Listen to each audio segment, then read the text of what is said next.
Ladies and gentlemen, another aspect of our vision of regional peace is the normalization of relations with Turkey. We are ready to fully normalize relations with Turkey, establish diplomatic relations.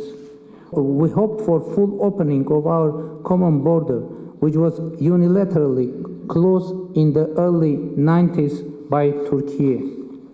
We have some small but hopeful signs that we are moving forward. Special representatives of our countries agreed upon establishing air cargo transportation and opening interstate borders for third country citizens in July 2022. In January, a ban on direct air cargo transportation between Turkey and Armenia has been lifted, and we hope for the speedy implementation of the opening of the border for third country citizens. Also, I met President Erdogan in Prague on the margins of the European Political Community Summit in Prague 2022. It was in October, where we discussed the prospect of normalization. Armenia reacted rapidly after the recent devastating earthquake in Turkey. I called up President Erdogan with condolences and proposed our support. After that, we sent humanitarian aid and rescue team to the affected areas. It is very important to state that 2 convoys of humanitarian aid entered into Turkey through the border bridge, which had been closed for 30 years. Our rescue team returned to Armenia through that bridge as well. Armenian foreign minister visited Turkey, met his counterpart, and reiterated our readiness and willingness to fully normalize relations. Though the last interactions were, of course, of purely humanitarian essence, we, however, would be glad to have the political outcomes.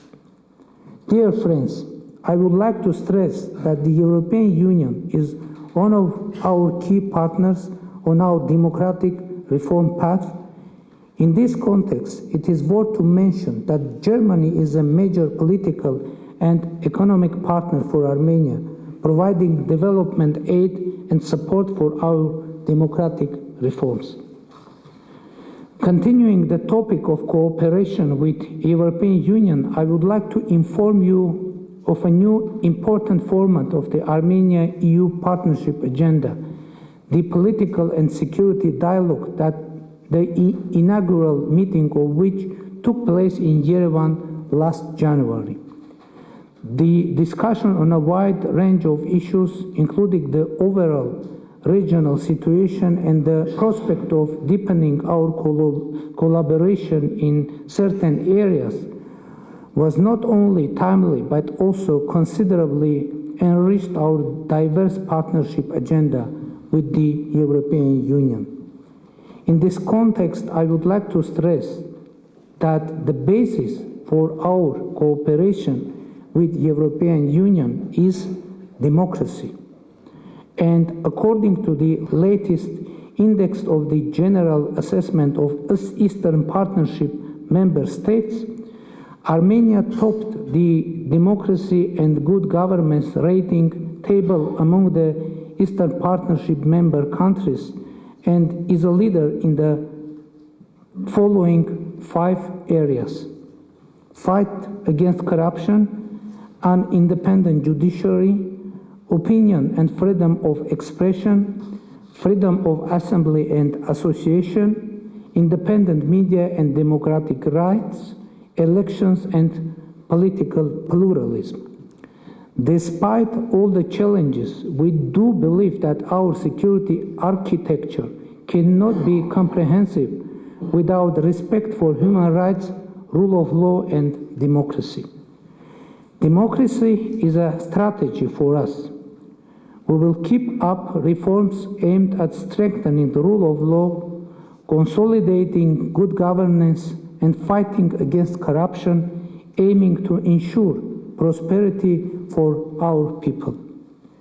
The 2018 democratic Velvet Revolution, followed by 2018 and 2021 snap parliamentary elections, proved that Armenia's democratic development path is irreversible.